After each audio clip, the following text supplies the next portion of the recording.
Hi everyone, I'm Josh, and this is Josh Wright Piano TV. Thank you so much for joining me today. I'm happy that you're here.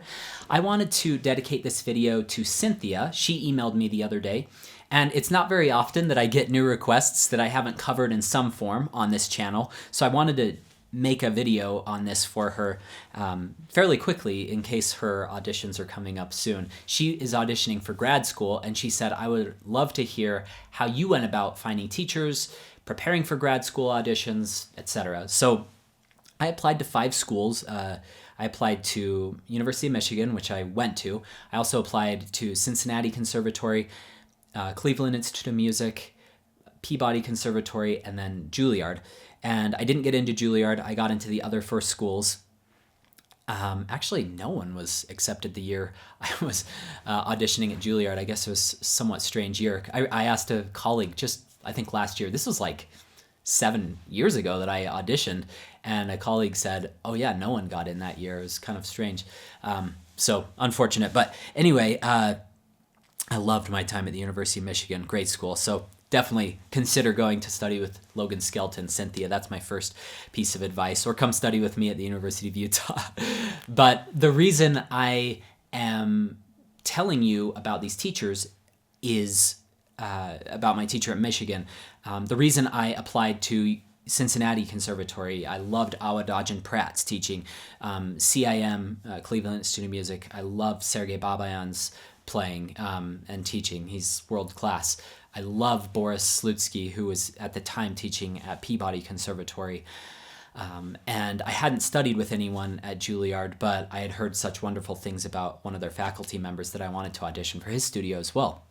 So first of all, identify the teachers that you are considering studying with. Second of all, I want to talk a little bit about pacing your repertoire and preparing for that. I like to prepare my most difficult things while I'm preparing easier things. So one of the tougher things on my auditions was the Samuel Barber Sonata. I had played the first and fourth movement many times, but I hadn't ever performed the second and third movement much, and that second movement gets a little bit tricky.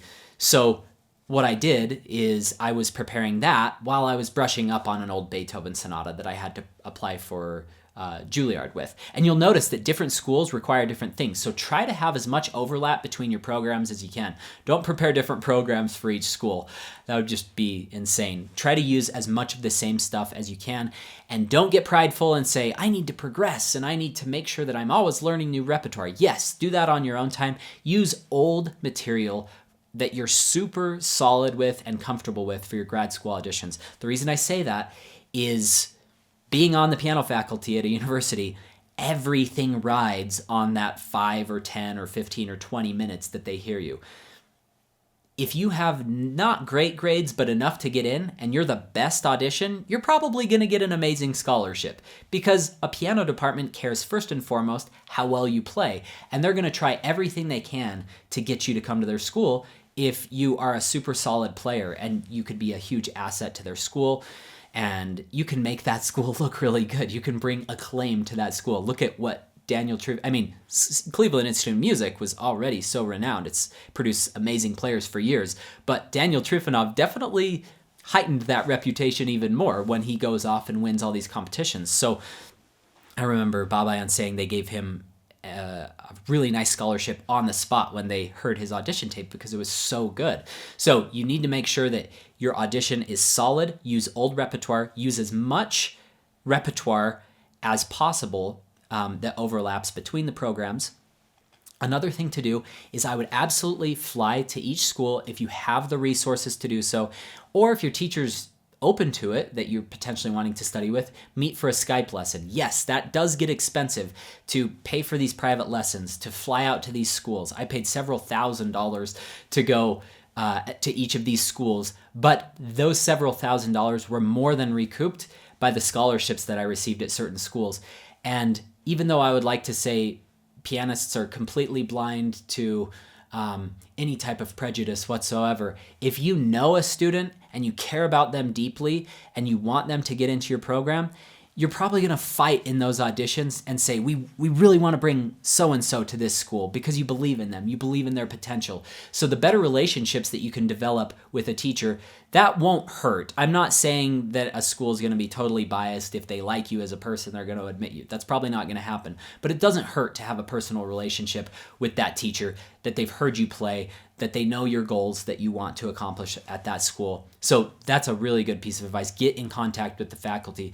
If you don't do that, if you don't have any prospects of a faculty member you want to study with, what may end up happening is you say, oh, this school has such a great name, but you get put with a teacher who is much less known, maybe a less desirable teacher, because the teacher that you wanted to study with already has their maximum load filled. And you need to know that going into auditions. I actually knew that with Sergei Babayan's studio. He said, no one is leaving my studio. If by some freak accident someone leaves my studio, you can have that spot if you're the best one at the auditions and if you get into the school. And I got into the school, I got a nice scholarship, but nobody left. So he's like, I'm sorry, there's nothing I can do. I'm capped out at a certain amount of students. So you have to know that a teacher has a studio cap, and you want to be familiar with that teacher so that they're wanting to fight for you to be in their studio. I hope I'm not tainting the reputation of piano teachers in general, professors, by telling some of this inside knowledge, but it really helps you if you have that personal connection with a teacher and they can kind of fight for you in those auditions to get you to the school. The last thing I would say is be open-minded to going to a school you may not have considered in the past if the teacher is good and the financial aid that they give you is really solid. Let's just face it, music is a hard career, and just going to a school because it has a big name does not guarantee you anything. Yes, a doctorate from Juilliard is probably going to be a lot more valuable than a doctorate from some no-name school in the middle of nowhere. Of course, that will be the case. However, don't cripple yourself financially to go to a big-name school that offers you no assistance instead of going to a mid or upper tier school that offers you a really nice financial package. That was one of the determining factors for me in choosing Michigan over Peabody. I love Logan Skelton and I loved Boris Slutsky. They were both amazing teachers. Ultimately, I didn't choose Peabody. One of the reasons I didn't choose that is because the financial aid was not there at Peabody. They didn't offer me any type of scholarship, so it would have been like $80,000 just for the first 2 years, whereas at Michigan, they only accept 3 people per year. At least this was the case when I went there, but your full tuition is paid. You get a stipend each month for being a TA. It's just amazing. You get health insurance. So that was ultimately in my wife and I's best financial interest to go there. I knew it was still a super solid education, and I loved my time there. I've never regretted going there. So consider these things. I share these pretty personal details with each of you to hopefully inspire you to think outside the box. I wasn't, Michigan was not the school that I was necessarily planning on going to. I wasn't planning on going to any of the other ones, but I would say it was just equal with many of the other schools.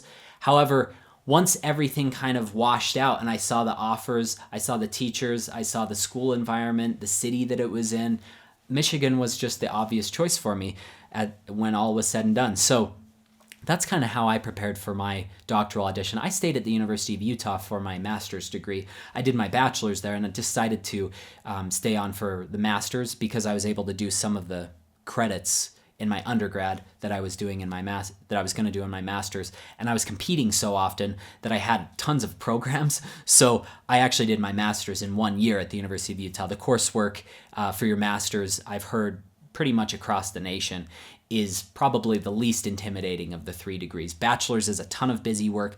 Doctorate is really intense with writing big papers, preparing for big oral exams. The master's, you're more focused on the performances. So if you have a lot of repertoire, you may consider that as an option too if you really love the teacher you're currently studying with and you're planning on getting another degree.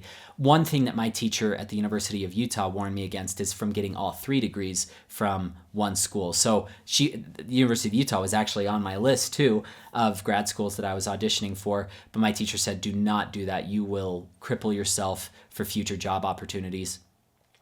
You won't get a job here. Like if you ever wanted to work at the University of Utah, you most likely would not get a job here because they like the diversity of going at different schools. So even if it's a little uncomfortable, try to diversify the schools that you go to as well, if at all possible. Cynthia and everyone else preparing for grad school auditions, I wish you all the best. I hope this video has provided some insight for each of you. If any of you have any questions, my email is josh@joshwrightpiano.com. Don't forget to hit that subscribe button if you've enjoyed this today. Also, I will list a few links in the description below for an additional free training that I recently put together, as well as a few online courses where we go a lot more in depth and in a lot more detail if you want to take your playing to that next level. Have a great week. Good luck in your practice sessions.